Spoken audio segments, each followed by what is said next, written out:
Before we dive into today's episode, I want to share something with you that I genuinely believe in.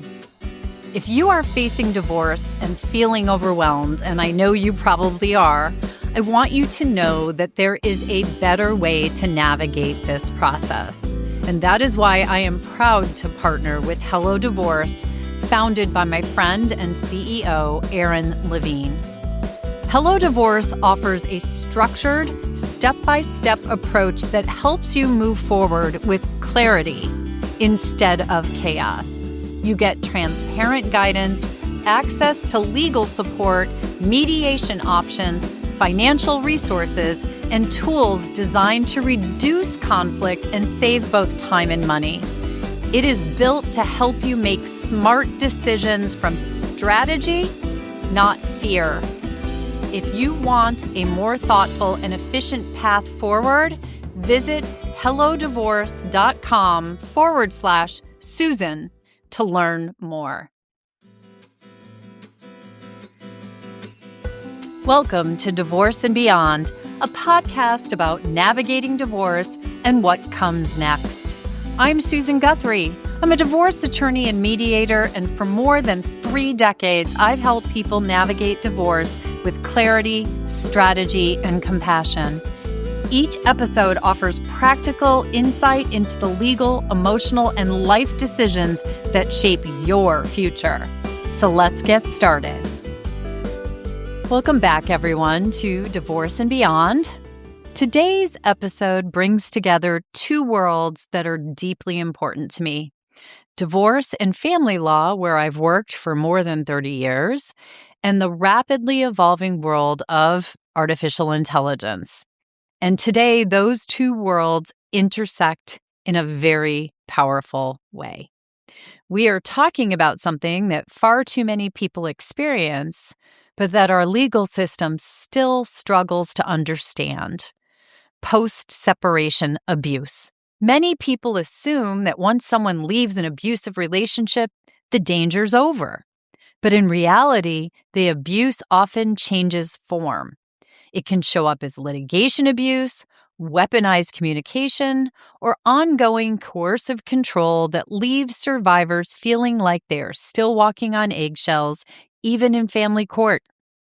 And survivors are often expected to document all of this clearly in a system that tends to focus on isolated incidents rather than patterns of behaviors. And that's where today's guest comes in.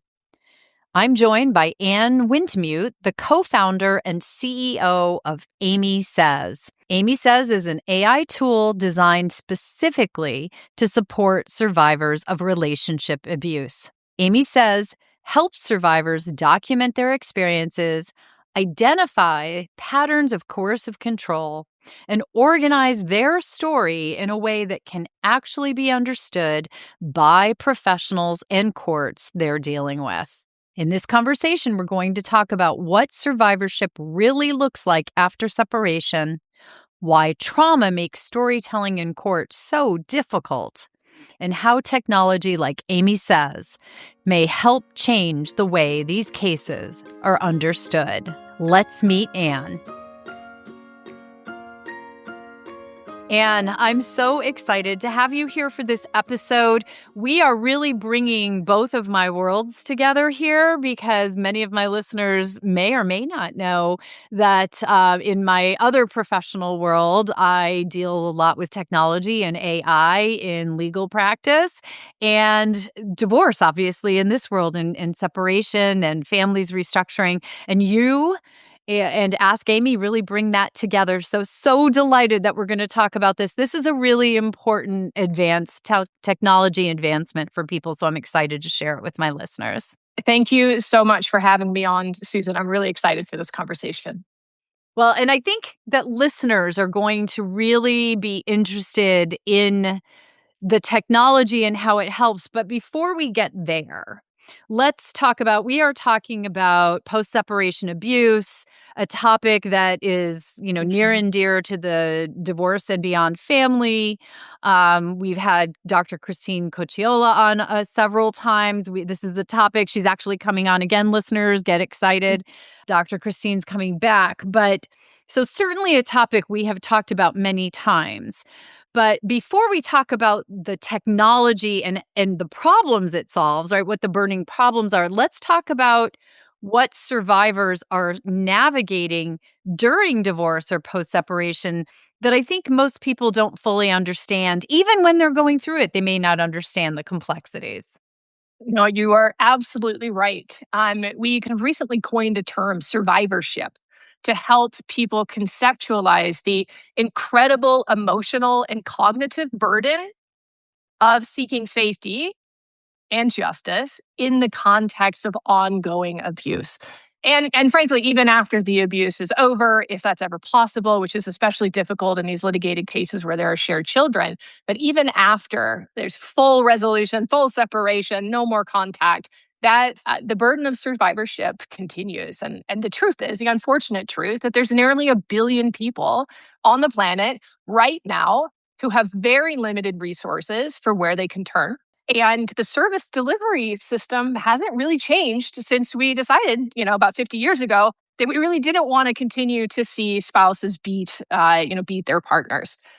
So we would say that we are technology's response to that emotional and cognitive mental burden that follows survivors through this post-separation abuse phase. It's just so true. We always say this about people when they're in the relationship that they don't realize how bad things are until they get out. And in many instances, I'm not sure normal is the right term, but it may be in a non abusive relationship, a relationship that has just gone awry or is no longer serving the couple, what we call irreconcilable differences in the legal world, right? But even then, people often haven't realized just how the relationship perhaps deteriorated until they get out of it. But in these cases, they get out, and what we know statistically, right, is it actually gets worse for people Yes. in the post-separation phase, either during the divorce process or even the divorce is finalized. And you're talking about, here you are trying to navigate this new world, and you are also in this space where you've got to pull together documentation and information. You've got to keep track of things. Things are escalating often, as I just said. So what are some of the other things that people need to be sort of keeping track of? What's going on for people in this time period? Absolutely. So, first things, you're right. This isn't your regular conflict. Things got messy through the divorce because there were a lot of raw feelings. These are relationships that are predicated on a power imbalance.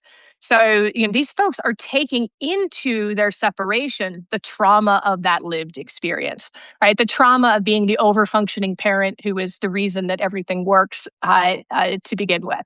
And then when the separation occurs, the escalation of abuse, it can be quite severe, and it takes on new forms. So it's disorienting for two reasons: because things got worse and because it took on new forms.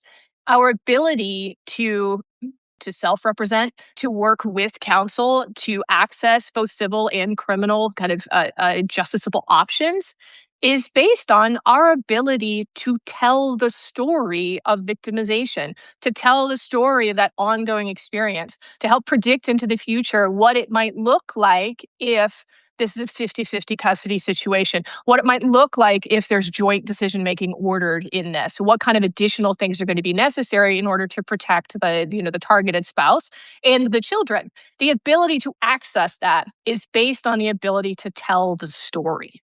At its most basic level, what Aimee does is help people understand their story and help them tell their story, because we know that their health and well-being is reliant almost entirely on that alone.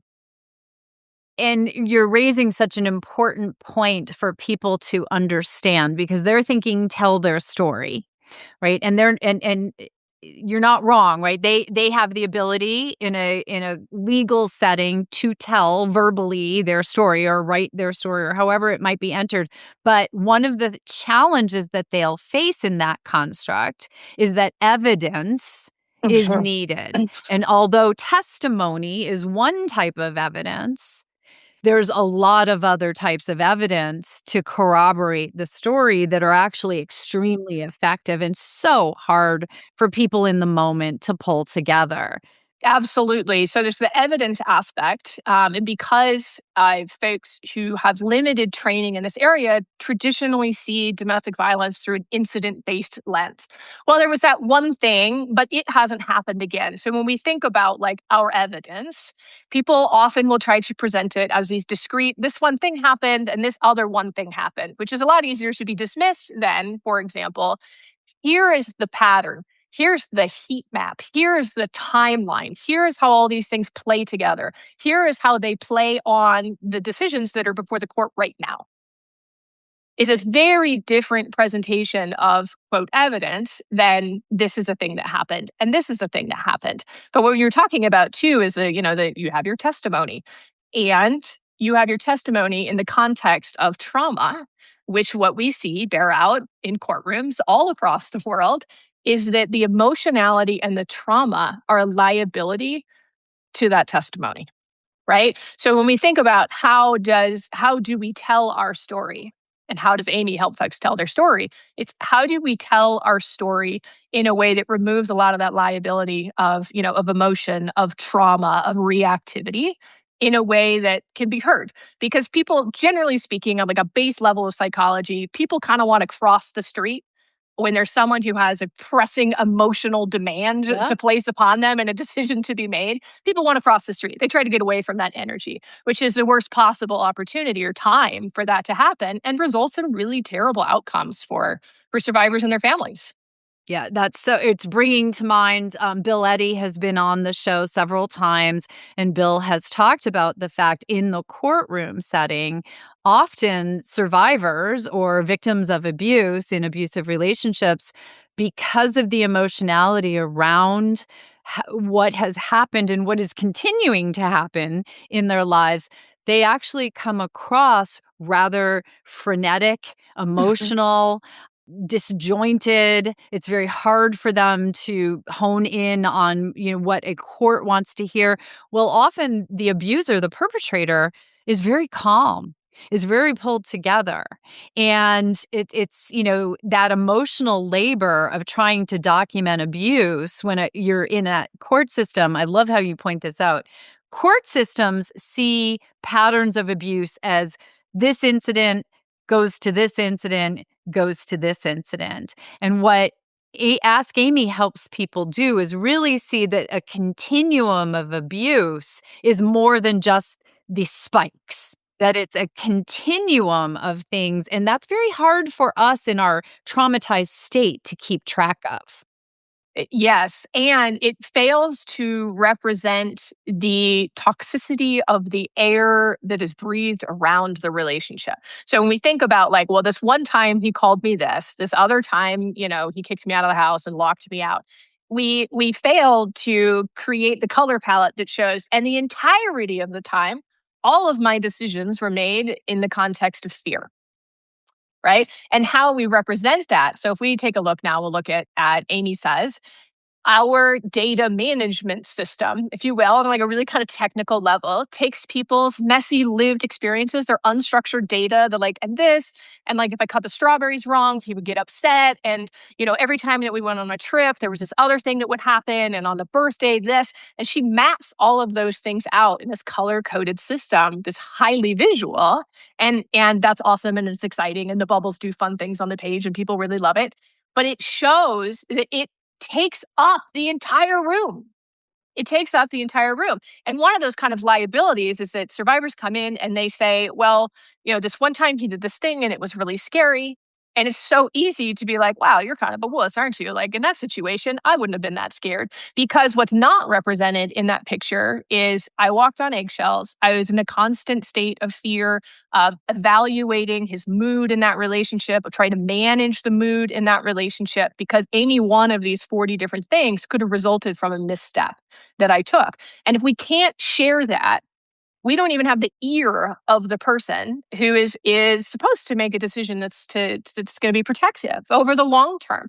Unfortunately, the decision is more likely to be that the protective parent is overreacting, that they're hyper vigilant, and that they have some burden that they need to take on themselves to go get their head straightened out, just be a decent co-parent, moving here forward.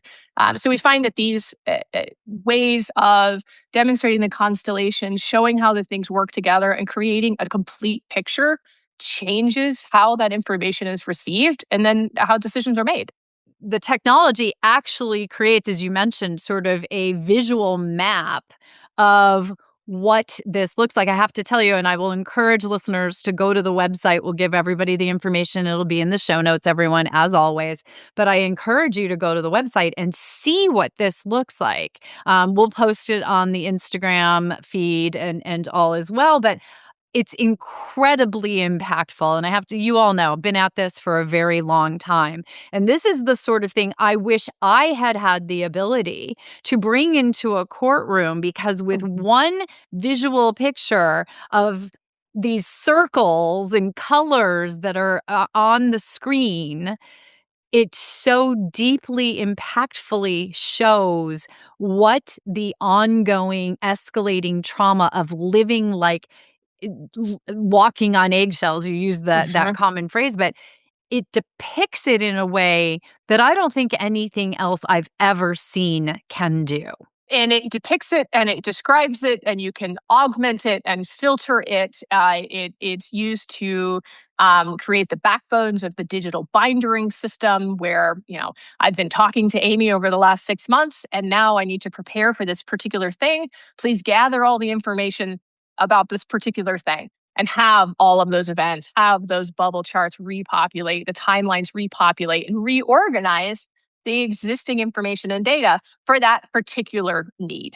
The ability to apply the kinds of data management that every other public health issue has borne the benefit of to this particular issue is I think, and I'm going to sound like I'm tooting my own horn, but like the most significant modernization of a scalable solution for people who, for the billion people who are experiencing this. The billion people who are experiencing this, right? And that's what I think people really need to know, so significantly. And that number may be underreported, right? Because unfortunately, we know that abuse is underreported. I was looking just at some of the statistics around abuse as we go into this, and this latest CDC report, which I'm not even sure if we can look at today's data as competent, but 1 in 4 women and 1 in 9 men experiencing severe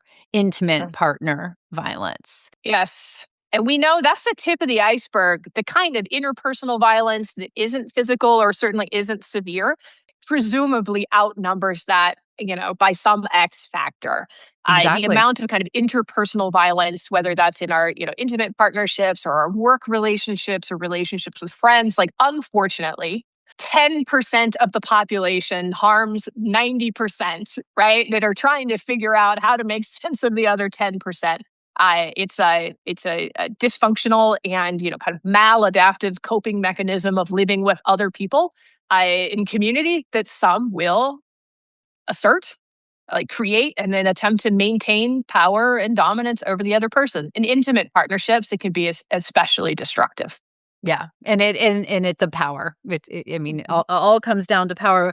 I do have to say, one of the things that I think that the technology does so well that our world and certainly our court system does not do well is bring the element of coercive control into the mix, because we've talked about this with Dr. Christine in several of her episodes.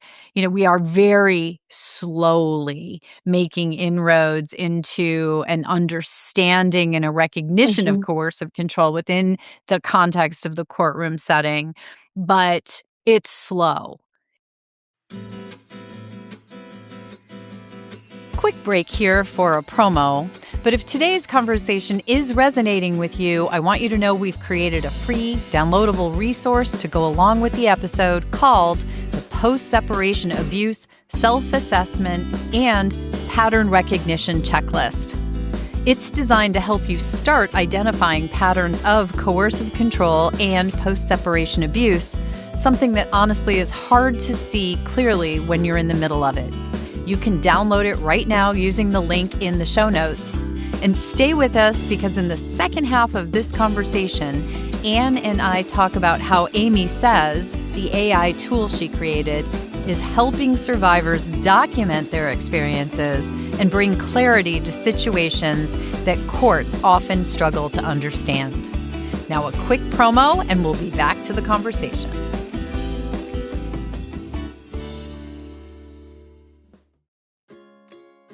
You all know I love to treat myself, and my go-to jewelry brand is Yumi. It's timeless, elegant, and the perfect reminder that you deserve something beautiful, especially for your beyond. So I'm excited to say my listeners get an exclusive discount at divorcebeyond.com/Yumiyu, that's YUMIYU,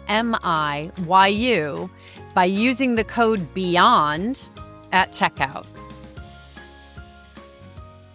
I'm gonna go like off on a metaphor that I haven't used before, so I hope it works out. You could probably try to explain string theory to me a lot without me getting it, right? Because it's not my work, it's not my field of knowledge, it's just kind of outside of my understanding enough that you could continue to yell it at me and tell me that it exists and I wouldn't know unless I was, a string theorist, if you will.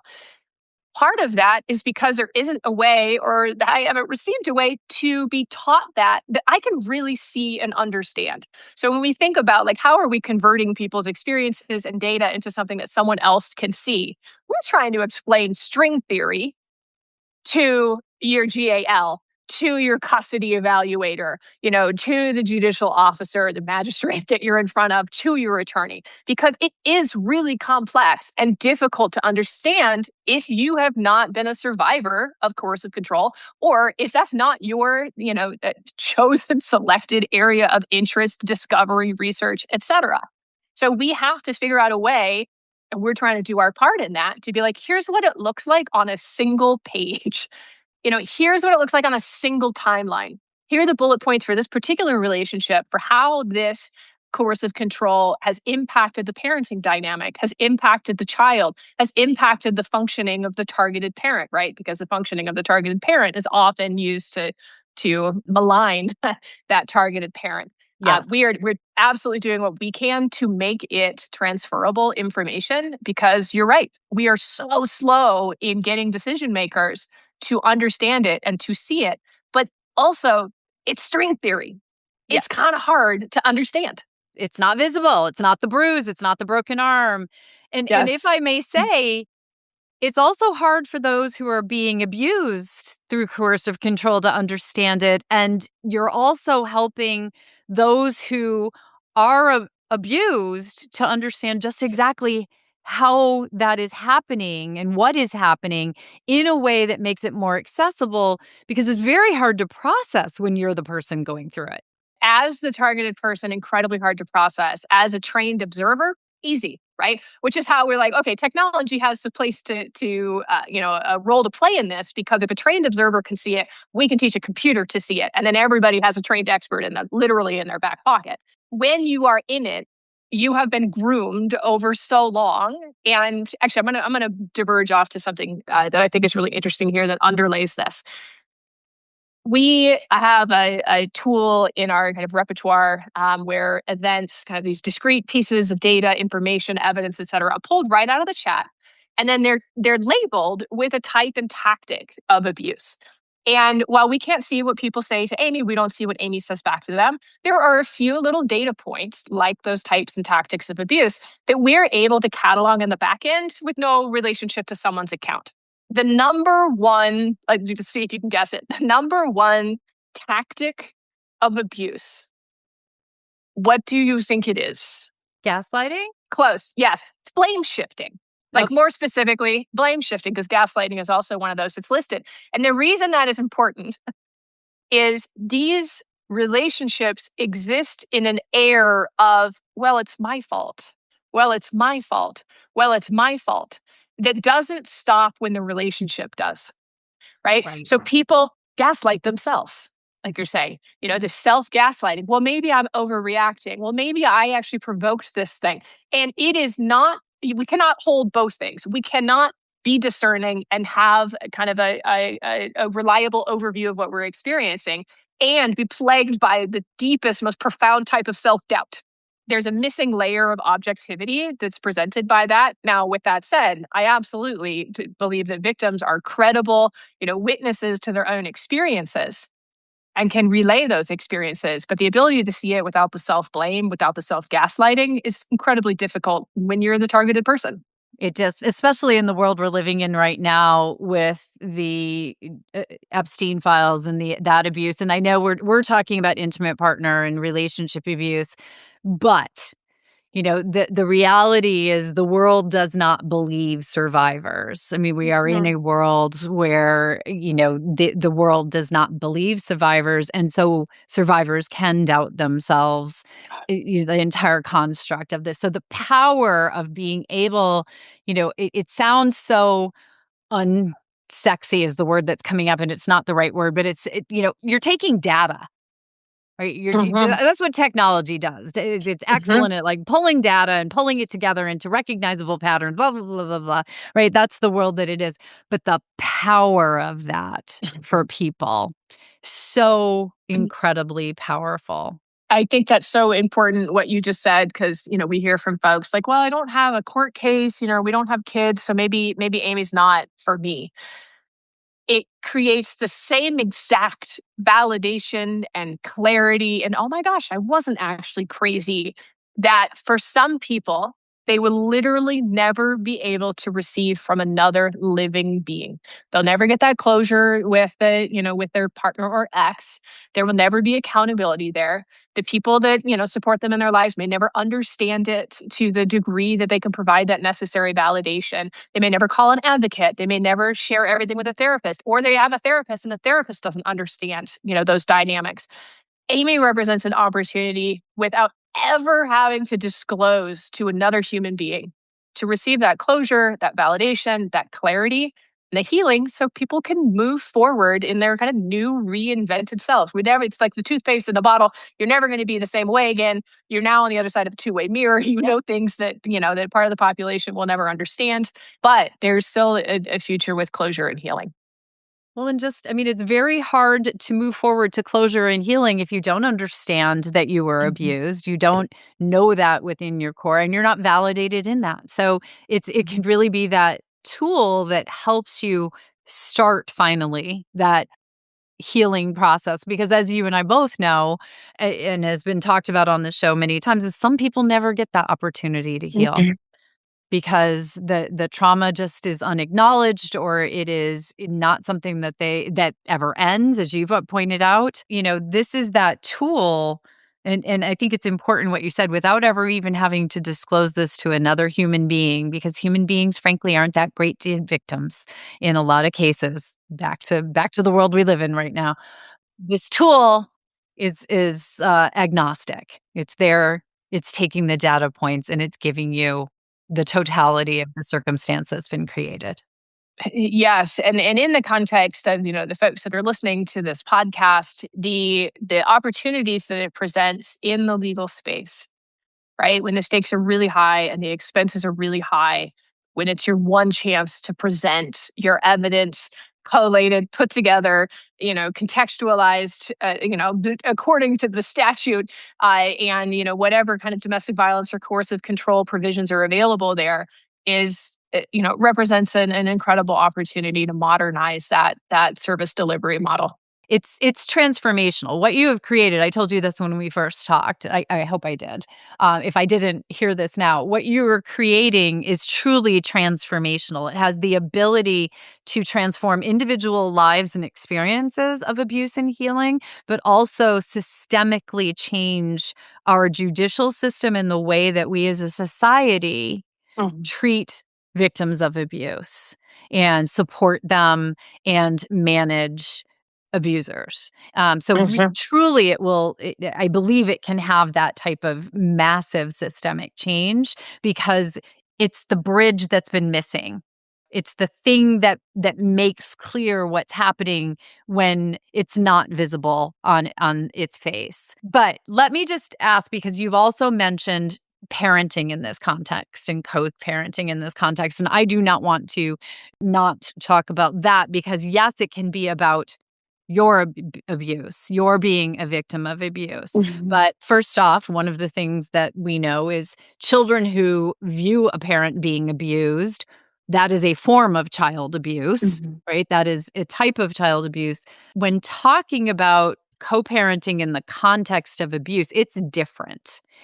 What do the professionals misunderstand that Aimee helps with? Okay, I'm going to go with multi layers. The professionals fail to understand what is the lived experience of trying to protect your children in a court ordered abuse exposure. It impacts every breath that they take, every meeting that they have at work, every exchange that they have, with their children's providers, teachers. It changes everything about the way that they communicate with that person who has access to their shared children.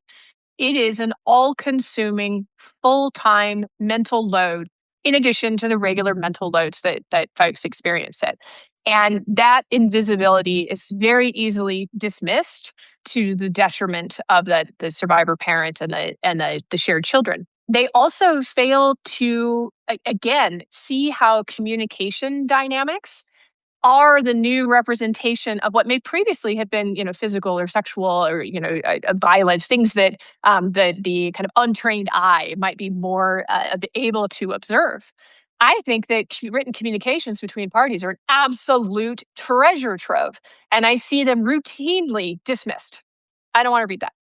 I don't want to read that. Okay, but in here you can see how, I continue to try to solve this problem and I'm offering all of these alternatives and all he wants to do is maintain conflict because that's how he can control the situation and they won't even look at it. So I think that the protective parents are labeled as, hypersensitive or hypervigilant because of the failure to see the invisible load that they carry. And they are not particularly interested in looking at how post-separation abuse represents itself because they're still looking for whether or not, he swerved to try to hit you with a car. So when we think about how, how systems have not modernized, for example, we gave women the right to leave the relationship. And I want to say in here, yes, there are male victims. I am using a very specific kind of, gendered language as I approach this.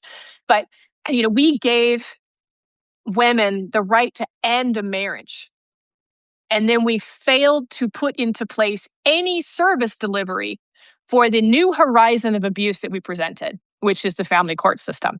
An Right. ongoing litigation and court involvement and the custody evaluators, et cetera.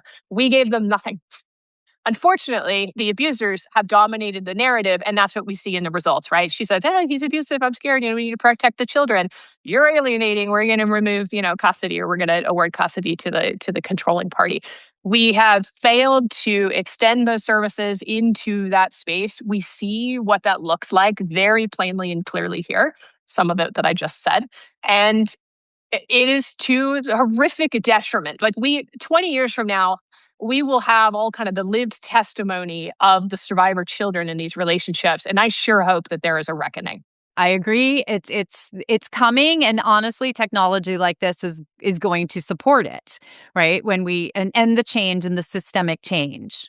So that makes so much sense about being able to use this tool, this technology, to really support not only the victim, the primary victim of abuse. I'm not even sure that's the right term. The parent or who's being abused, but also how that parent can also change the paradigm for those shared children, because they're able to, in the same way that Aimee can help explain the dynamic for the abuser and the abused parent, it can Mhm. explain the system in which those children are existing, right? In a way that, Mm. again, we know if you see, I'll use the construct of male violence against women, but dad punch mom, that's easy to get across in a courtroom. But a child living with a mother who's living in that hypersensitive place where the post separation abuse is going on, there's litigation abuse, there's emotional baiting, those weaponized communications, right, that you talked about. So important that a parent has the ability, a protective parent has the ability to explain the experience for their child as well. Yes, absolutely. And you talked about, how does this support co-parents? We talked a little bit about how, existing systems get it wrong. But co-parenting, with an abuser it's kind of like court ordered abuse, right? Like, okay, it's codified. You get to treat me this way. I have to continue to do XYZ. The sky will fall on me if I don't.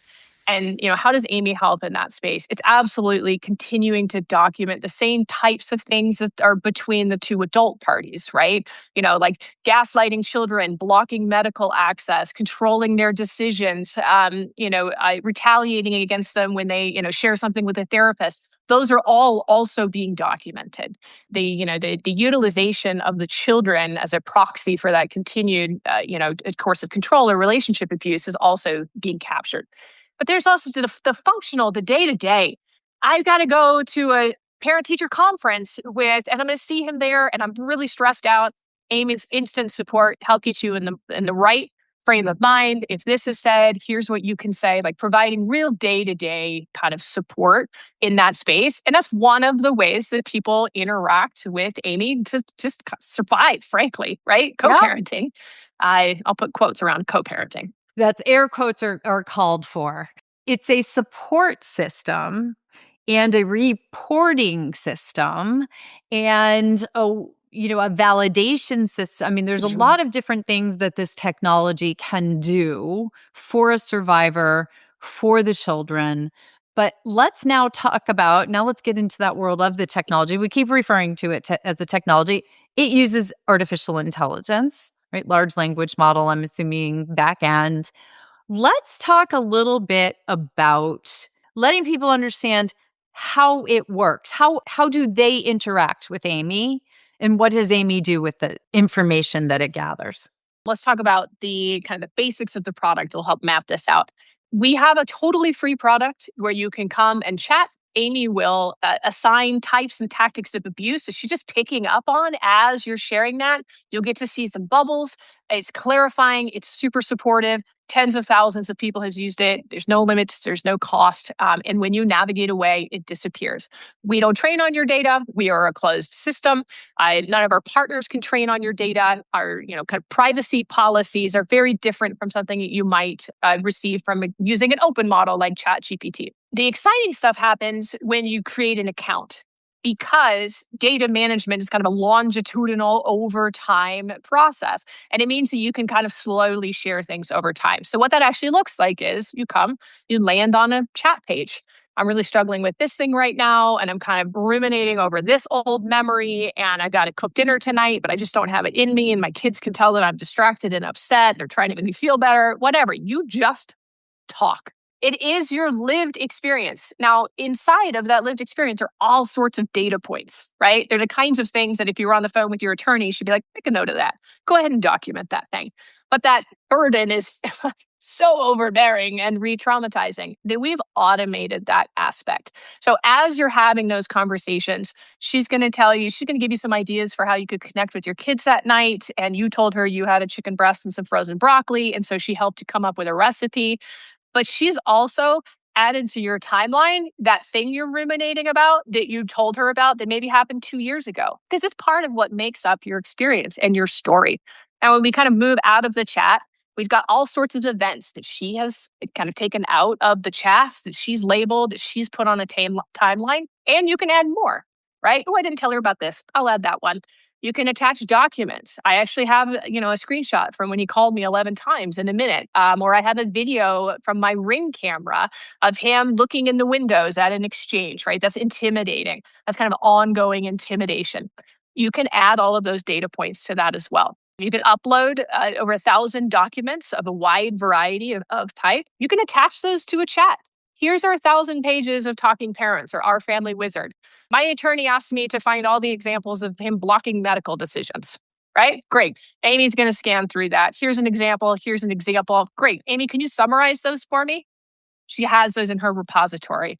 And then, kind of, our most powerful feature is what happens when you need Amy to grab all of the information and put it together for a protection order, for mediation you have coming up, for a modification you want to file, or a motion's been filed and you need to respond, right? Yeah. So we have a binders feature. You go in, you click create binder, you give her just a little bit of information in natural language, and she will, in 90 seconds, pull together the tabulated binder that includes the chats you guys have had, the documents that are related, the events that are related, a new overview. Here's all the things you'll see in here. Here's the different tabs, evidence of escalation, blocked medical, appointments, failed in financial obligations, whatever makes sense for that binder. And it's instantly exportable.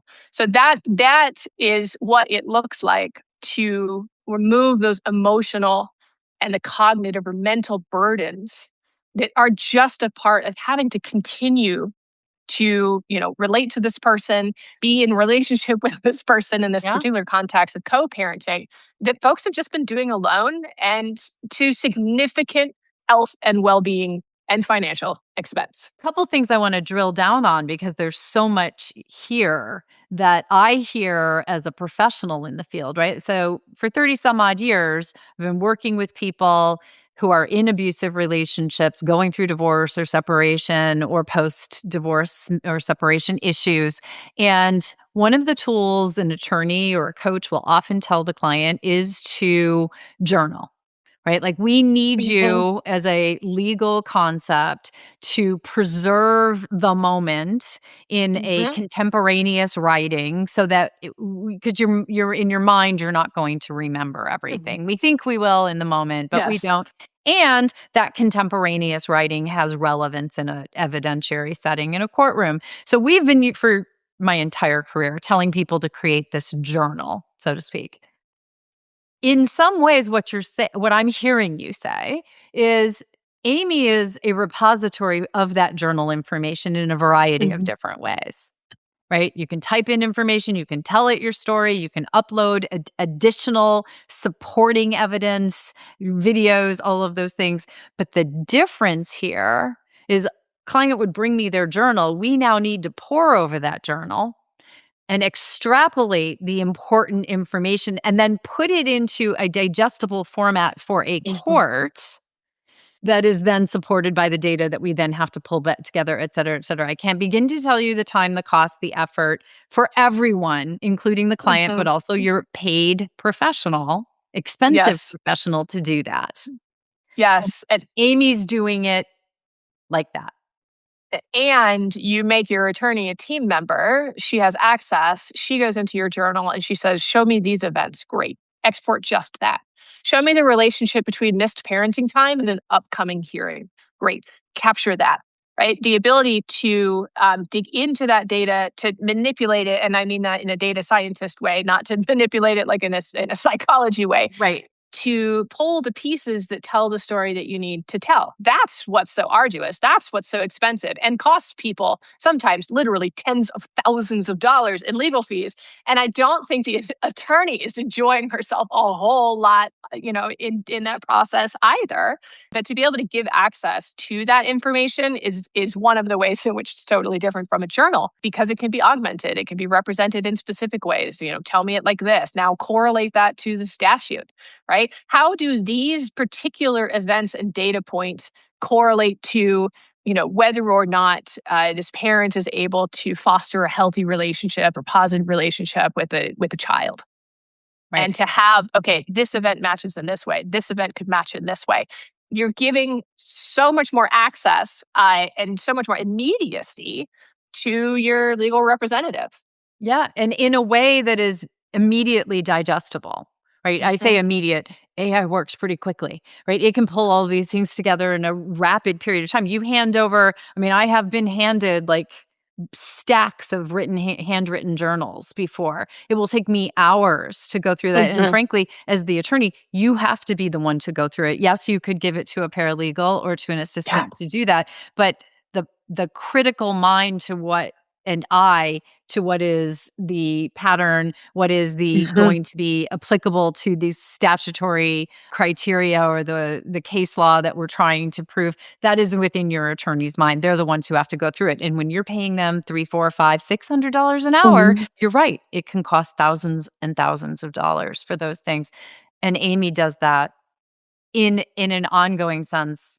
And what I also Yeah. heard you say is Aimee also helps you deal with some of the stress. She's gonna help you with the Oh, recipe yes. in the moment. Okay, Yes. your attorney Yes. not gonna help you with that, and you don't want them to. No.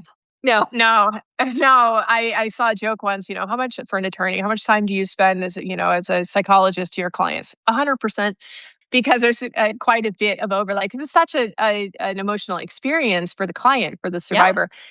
Yes, that speaks to the emotional burden, right? And the way that this shows up in every aspect of someone's life. I got to go, pick up the kids from school, and I'm running 5 minutes late, and I'm afraid that they're going to tell him that I was late, and then he's going to berate me. This is just an afternoon school pickup. One that a regular person who wasn't living in this ongoing power and control dynamic would just be like, hey, sorry, I was 5 minutes late.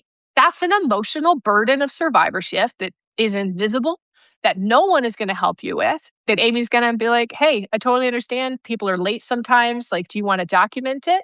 Are we concerned, like, we want to, like, send a message ahead of time?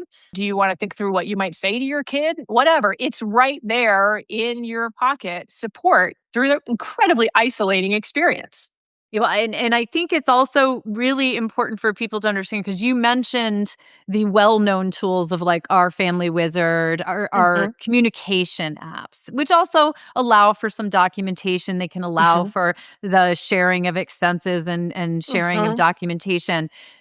Few things I just want to make clear for people because they hear app or they hear technology and they have a tendency in some cases, especially if they don't understand the big difference between what you're talking about and maybe something like OFW is these are not the same. These are but they're not exclusive of each other either. You just mentioned if you're using Our Family Wizard, information from Our Family Wizard can be uploaded into Aimee and be incredibly helpful. Yes, as either an evidence point, and here's the message that corroborates this data point, or attach that to a chat. And okay, let's talk about the history of denying 504 or IEP recommendations, and her ability to retrieve all of that content instantaneously. And one of the major differences, and this is something we've heard from people, but wait, is it shared? Like both parents do it? No. This is your private repository. It is your private single source of truth. We don't have any online communities associated with it. You're not going to go find other survivors in Aimee. Like, it is your black box of thought, of companionship, of kind of assistance and agency that you can choose to share with, especially your professional partners. We also hear people. I put my mom on it because I would talk to her and she would input those event entries in it for me. So certainly someone who's helping you kind of get through could also add as a team member. For everyone who's out there listening, we're talking to those of you who are in or abusive relationships who are navigating this extremely difficult world. But I also want to make sure that my colleagues are listening to this. I know that I have a number of, colleagues or other professionals in the divorce space. So I want them to hear what we've been talking about and recognize that this tool is something that they absolutely need to be aware of and should be suggesting and using and recommending to any clients who are in this type of a situation because it's going to help them help their clients. Yes, and like a little add-on to that is we're learning from developing case law in this AI space. Your explicit recommendation may infer some additional work product doctrine privilege, and your utilization of the account with them may extend as attorney-client privilege. And to say very clearly, we are a closed system. There is not a presumption of waiver of privacy or confidentiality by utilization of our system alone. And we're seeing when we watch kind of the case law play out in other jurisdictions over other consumer AI products, that we are very strategically positioned to create the most privacy and confidentiality for these highly sensitive matters and would love to collaborate with attorneys in that space. See, you're talking the talk right there. My colleagues are out there and you just rang all the bells and whistles that as ethical practicing professionals, those are all the things that are really important, that the privilege of attorney work product be applied here, that you have the ability to know that this is a safe space for your client to share is absolutely critical. So let's make sure that everyone understands how they can find out more. And then you have a really wonderful offer for listeners. So I want to make sure to share that. Yes, we're at amysays.com, and Aimee is spelled Aimee. It is the feminine form of beloved in French. It's also AI and me, which we really liked. And hopefully, both of those things will help you remember the URL. And yes, we would like to offer everyone who's listening here today 2 months free. So there's already the 7-day free trial. Get an extra 2 months. That's going to give you some time to really test out the system, to see how it creates additional value over time, to be able to pace yourself in kind of collaborating with her and creating that relationship. And it helps you start if you use it consistently over those Mhm. 2 months, you'll start to see that timeline forming and the Oh, yeah. patterns emerging. And the power of that, again, I strongly urge you to go to the website and look, just one look of the diagram with the floating circles, guys. I promise you, you don't know what I'm talking about now. But when you do, when you see it, you will understand. I was blown away when I saw that. The visual impact of it, again, I wish I'd had it in courtrooms so many times. Bravo. Bravo to what you're doing. I know I work with a lot of tech founders in creating their products. My listeners have met Aaron Levine of Hello Divorce and a Mhm. lot of others who work in this space. I know what goes into this. The time, the money, the effort, and what you are doing is truly something that will impact the lives of so many people, but hopefully really being that systemic change that we need so desperately. So when I say bravo, I truly mean it. I'm applauding for you. I'm delighted that you are in this space and that you are here sharing this with my listeners. We'll have you come back in a while. I know I'm going to hear from my listeners. More questions, more to talk about. Maybe we do an Instagram live or we do another episode to share.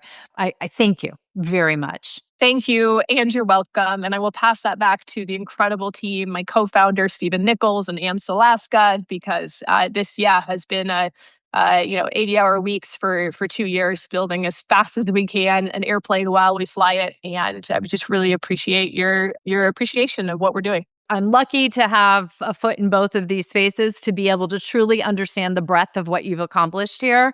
And I see nothing but positive and upward momentum for this. The technology continues to change. You're clearly staying ahead of that curve. And I'm excited to see where this goes. Can't wait to hear from my listeners and my colleagues as they give Aimee a try. So thank you again very much. Thank you.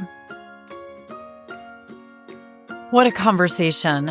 And before we wrap up, let's take a moment for a few golden nuggets from this conversation. First, leaving an abusive relationship does not always end the abuse. For many survivors, the abuse simply changes form, often showing up as litigation abuse, coercive control, and weaponized communication during and after divorce. Second, one of the greatest challenges survivors face in family court is that the system tends to look for isolated incidents, while abuse often exists as a pattern of behavior over time. Being able to document those patterns clearly can make an enormous difference in how a story is understood. Third, technology may finally be helping to bridge that gap. Tools like Aimee says are helping survivors organize their experiences, recognize patterns, and communicate what they have been living through in ways that courts and professionals can better understand.